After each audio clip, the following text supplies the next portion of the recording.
Christopher Buckley is here. He is a novelist and the editor of Forbes FYI magazine.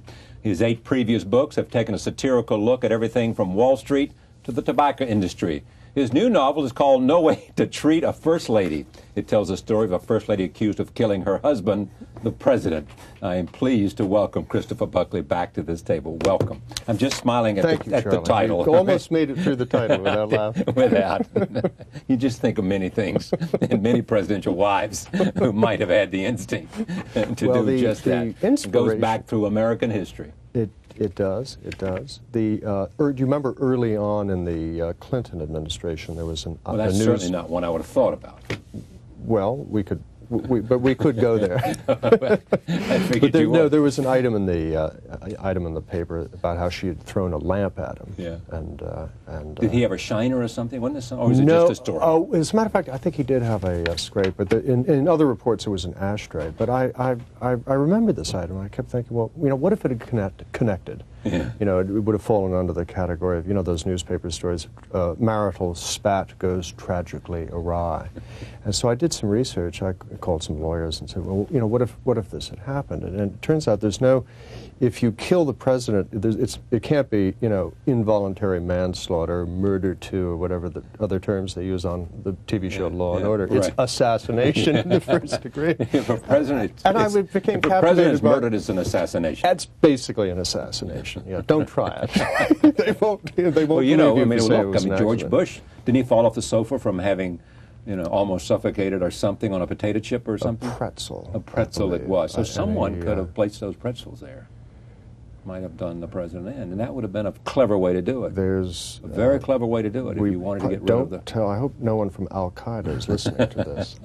Does this show broadcast on Al Jazeera? Well, perhaps in the future, But, no, he landed on Barney the dog, as I recall. His fall was broken. It's a good thing Barney was not killed. I didn't realize that. He fell on Barney? No, you have to follow these things very closely. Yes, I just looked at the headline and moved on. PETA would have been outraged. President injured. Now, so there was the story, and so where do you go as a...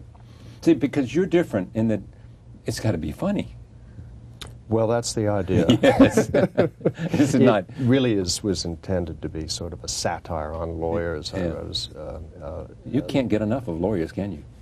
They are the. Oh, you can get enough of lawyers, but actually, I went in intending to eviscerate them, and I became sort of fascinated by them. I've decided it's actually sort of a pleasure to watch a good lawyer work. So Shakespeare was wrong.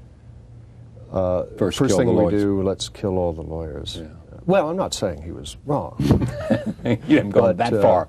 It's the first lady in question, after she's charged with the monstrous crime of assassination. To defend her, she turns to this guy whom she dumped back in law school when for the guy who went on became president, and he's compensated for this by becoming the nation's top trial attorney, and he's even acquired the nickname Shameless. He's Boyce Shameless Baylor. And so she suspects that he takes the case, and she suspects that he's going to lose on purpose just to get back at her. But the old flame is actually rekindled. So they fall back in love? They fall back in love. Everything is going very well. And then she wants more than vindication. So she decides to take the stand. He says, no, you absolutely must not do this. But she might want to run for Senate or something afterwards. And she does, and it goes disastrously We do read wrong. the headlines, don't we? We do read the headlines. Right. Yes. So she decides she might want to run for Senate, she this takes is her the moment. stand, and this is the prosecutor moves in, and suddenly there's blood all over the witness stand. And so he, Shameless, has to decide whether or not to sacrifice himself for the woman he loves. So, but if you want to know the ending, you better go buy the book. So you set out with a good idea, and then you fill in the characters, and you're off and running. What's the hardest thing about being funny? Being funny. Yeah. Writing funny. Writing satire. Well, the hardest part of writing satire, probably in America today, is improving on the day's headlines. Yeah, that's true. That's the challenge. I mean, if you Tom Clancy, the novelist, was asked. He did an interview after 9/11. This is a guy who writes these monster techno thrillers. And he wrote one book, which I reviewed actually, which ends with a vengeful Japanese airline pilot flying a 747 into the Capitol building. I dismiss this as in your review, ludicrous. Yeah, could never happen. Never happen. And to his credit, Clancy said, that if he would never have put the actual events of 9/11 in one of his novels, on the grounds that it would have seemed implausible. Implausible. So anyway, that's his problem. Mine is slightly Plausibility otherwise. is not your problem. But I think satire has to be, if it's not at least slightly plausible, then it's off into the realm of burlesque and slapstick. And I try to stay this side of this. The events of this novel, though possibly far-fetched, are not entirely implausible if you accept the premise that a president dies and his wife is found dead in bed with a bruise in his forehead, and there's a antique Paul Revere spittoon lying on the floor with his wife's fingerprints on it. Yeah. That's the only premise I'm asking you to accept, and that's not really so far-fetched. It sets in motion this sort of Vanity Fair event. Anyway, it was a trial that the working title of this book was Trial of the Millennium, and isn't that a trial that you'd want to watch? It is amazing to me how we have become so fascinated by crime. Take serious national issues like the sniper. Take Vanity Fair. I mean, Dominic Dunn is writing all these stories there. I mean, and he's as good as it gets in writing about crime. The Atlantic. You've got programs like 48 Hours Investigates. You've got CSI. You've got CSI Miami. You've got CSI Austin. You've got CSI Buffalo. Well, you and I grew up with Dragnet. If there had been, no, I was not alive when Dragnet was on the air. Well, you were born during the McKinley administration, was it? Are you nuts? Well, that's right. You didn't have a television. My parents talked to me about Dragnet. I wasn't alive. But if we had grown up in a 500-channel environment, I suppose two-thirds of the shows would have been. It reminds me of that great story of Bob Torricelli, who was a great guest on this show and was always articulate. But you remember he got in trouble because at some point in a conversation he recollected seeing something on television. And they later found out that he was born 6 years after it was on television. Oh, no kidding. Yeah. To be careful which television you spot. I thought where you were going there was that this was some $10,000 flat plasma screen TV that was gotten for him by that poor Oriental man who's in jail. Who's now in prison. It's true. So are you thrilled by the midterm elections? Your conservatives are doing well. We in the Buckley family, yes, indeed. Charlie have declared a 30-day no-gloat period, but we're actually secretly pretty pleased. I bet I can't believe that there have not been some violations.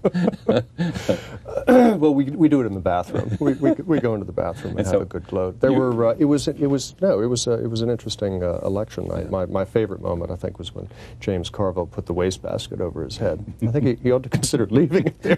It's rather a distinct cosmetic improvement. You mean his predictions had gone awry, or his judgment had gone awry? Do you remember this moment? No, I didn't see it. Well, James Carville and Paul Pagala were on Crossfire on CNN, right? This was election night commentary, and at one point James Carville put the wastebasket over his head and left it there for about 5 minutes while Bob Novak was trying to ask him questions. Anyway, what happened? Yeah, he was Bob Novak was sort of declared that it was this election night was the official end of James Carville's "It's the economy, stupid" mantra. I think he said, "It's not the economy, stupid. It's the war, stupid." It's the war, or it's leadership, or it's something. But it was a tectonic shift. I think in terms. Really? Well, until the next tectonic shift. This is where the herb moves. It's one of those? Well, I mean, for the first time since The Earth in moved last 70 time. years, you know, a president improved his Historic. got a It's historic majority. Yeah, it's historic. For the first time since 1950, George Will and Michael Barone are the Know these official things. keepers. They actually know. know these things. They actually know. George Will today said, for the first time since 1952, the majority of the state legislatures are Republican. Good to know that. Yes. But yeah, no, I think it was. I think it was big, but So tell me, what do you 2 think years the, is an eternity what do you in think American the secret politics. of George Bush's success is? Well, George Bush would, let's face it, would be in a very different space if it had not been for 9/11. But Sure. we're all in a different space, so let's acknowledge that and move on.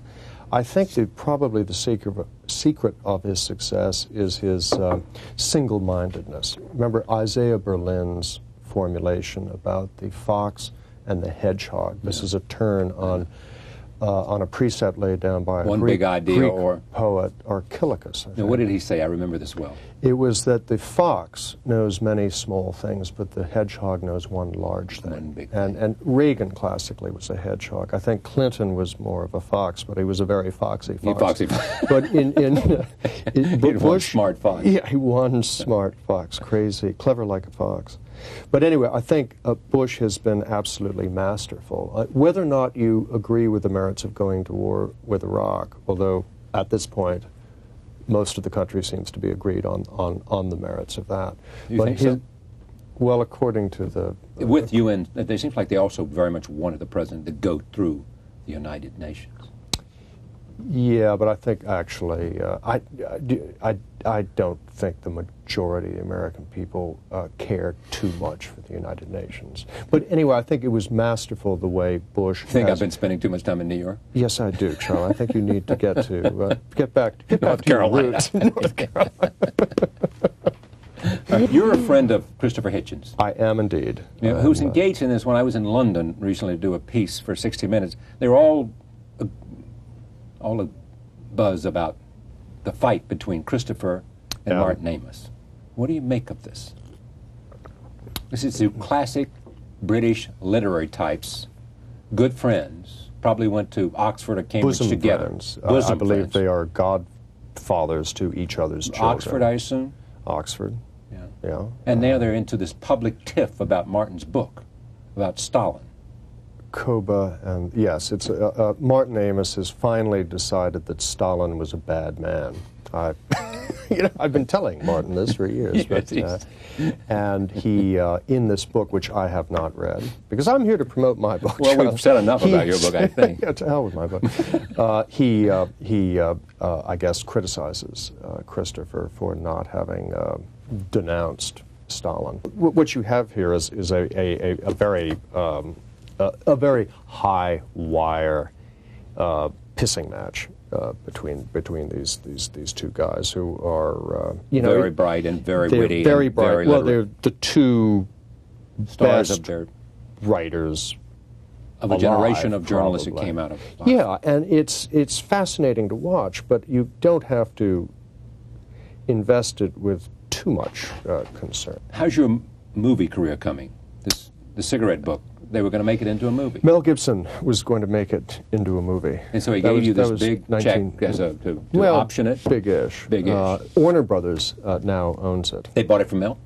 They bought it for Mel, and my one moment of Hollywood triumph was forcing them to exercise the option. The option, of course, is the sort of a down payment. It allows, it means you have the right to buy the property within a specified time. The option period had run out, and I was hearing from enough other people that they wanted actually to make the movie. And I had lost a little bit of faith in Warner Brothers, so they said rather airily, "Oh, well, we'll renew the option for another year." And I said, "No." And there was this sharp intake of breath, because they're not used to being spoken to that way by writers, And within 24 hours, they'd exercised the option. So they owned it. So then the latest... exercise the option, meaning... Meaning they purchased. They purchased so they now own it. They don't have an option, they own it. They own it outright. And Harvey Weinstein of Miramax had Rob Lowe lined up. They wanted very much to do it, and tried to buy it from Warner Brothers, and Warner Brothers would not sell it to them on the grounds that, as I found out, they might actually make a good movie. This is the. And where is Mel in all this? Mel is off filming The Life of Christ. He's filming a movie in Italy about the last 12 hours of Christ. I think he's directing it. Yeah. Now, have you ever written a screenplay? Yes, I have. What was it called? Gone with the Wind. Perhaps you've heard of it. Why don't we have more Gone with the Winds in America? Why not? I mean, have you written a screenplay or not? I have, yeah. What was it called? Not Gone with the Wind. Gone with the Wind Part 4. I've written, it's immaterial what, well, it was called Hell of a Planet, actually. I wrote it for... Hell of a Planet? Hell of a Planet. Hell of a Planet. Did this make filming? Haven't you seen Hell of a Planet? I haven't seen this. Really? No. Well, that's why it was huge. And it went straight to DVD? Straight, it went straight to audio. There you go. All right, this movie's called Christopher Buckley. Book. No, I'm kidding. Christopher Buckley's new book called No Way to Treat a First Lady, about a presidential assassination. A first lady is accused of murdering her husband. Thank you for coming. We'll be right back. Stay with us.